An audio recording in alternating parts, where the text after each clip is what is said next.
खबरों में आगे बात करते हैं बलिया की, जहां पर यूपी सरकार के मंत्री दयालु मिश्रा का बड़ा बयान सामने आया, जिसमें दयालु मिश्रा ने अखिलेश यादव पर निशाना साध दिया है। और क्या कुछ कहा जरा वो भी बता देते हैं। अखिलेश यादव को अपराधियों के लिए कमेंट नहीं करना चाहिए, ये उनकी तरफ से कहा गया है। साथ ही अपराधी उनके पाले में खड़े होते हैं, दयालु मिश्रा की तरफ से यह भी कहा गया है। चुनाव आते ही अपराधी उनके पाले में खड़े हो जाते हैं। और साथ ही यूपी भारत के नक्शे में अपराध प्रदेश था, और जो कि अपराधी और माफियाओं का वसूली प्रदेश था यूपी, लेकिन ऐसे में अब ये राज खत्म हो चुका है।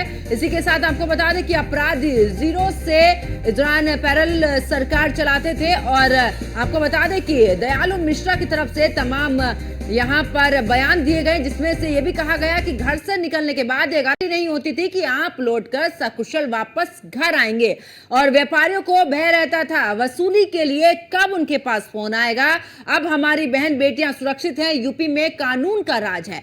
तो तमाम बातें कही हैं दयालु मिश्रा ने। और ऐसे में अखिलेश यादव पर निशाना साधते हुए कहा कि जो पहले की सरकारें थी उनमें अपराधों की अगर बात करें तो जो ग्राफ था वो चरम पर था। कम से कम गुंडे और अपराधियों के लिए कोई कमेंट नहीं करना चाहिए, इसलिए कि सारे लोग उनके पाले में खड़े होते हैं। अभी सरकार चुनाव आएगा तो फिर देखिएगा कैसे तमाम लोग उनके साथ खड़े हो जाते हैं। अब प्रश्न दिया है और इसीलिए उत्तर प्रदेश बदनाम था पिछले सत्ता को। 7 वर्षों के पहले की उत्तर प्रदेश की जो उत्तर प्रदेश था, उत्तर प्रदेश हिंदुस्तान के नक्शे पर अपराध और माफिया राज गुंडों के लिए जाने उद्योग लगते थे। यहाँ तो कहते थे कि अपहरण का उद्योग उत्तर प्रदेश में है, यहाँ वसूली की जाती है, जेलों से अपराधी समानांतर सरकारें चलाया करते थे।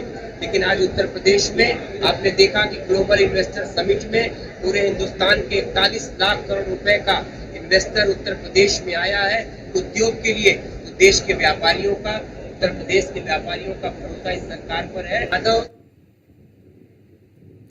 तो घर से निकलने के बाद ये गारंटी नहीं होती थी कि आप घर वापस सकुशल लौटेंगे, ये तमाम बातें कही हैं। और साथ ही आपको बता दें कि व्यापारियों को भी भय रहता था कि वसूली के लिए कब फोन उनके पास में आ जाए। अब हमारी बहन बेटियां सुरक्षित हैं, यूपी में कानून का राज है। तो तमाम बातें यहाँ पर मंत्री दयालु मिश्रा ने कही हैं।